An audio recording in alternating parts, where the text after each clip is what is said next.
คณะพักคณะกองบัญชาการปกสแขวงหัวพันเขาวางกระตาลอกไม้อยู่ต่อหน้าหูปปั้นประธานไกรสอนพรหมวิหาร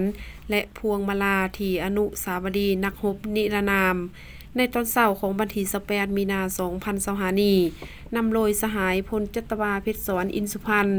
กรรมการพรรคแขวงเลขาคณะพรรคหัวหน้ากองบัญชาการปกสแขวงพร้อมด้วยคณะเข้าร่วม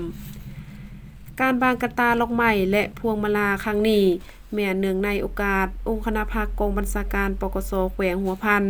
จัดกองประชุมใหญ่ครั้งที่เก่าเพื่อเป็นการแสดงถึงความเคารพรัก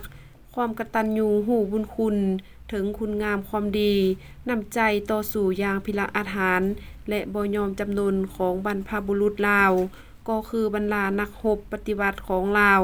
ที่เสียสละชีวิตเหลือเนื้อเพื่อภารกิจปฏิบัติอย่างองอาจกาหาญการบางกระตาลอกไม้อยู่ต่อหน้าหูปหล่อของประธานไกรสอนพรหมวิหารเพื่อระลึกถึงคุณงามความดีของประธานไกรสอนพรหมวิหารผู้ที่เคารพรัก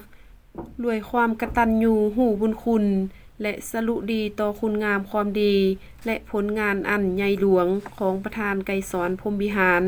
ที่อุทิศตลอดชีวิตเพื่อภารกิจต่อสู้ญาติเอาเอกราชแห่งชาติอิสรภาพมาให้ประชาชน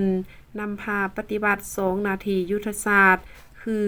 ปกปักรักษาและสร้างสาพัฒนาประเทศชาติก็คือภารกิจเปลี่ยนแปลงใหม่หอบหลานมีหลักการของพรรคอย่างมีไส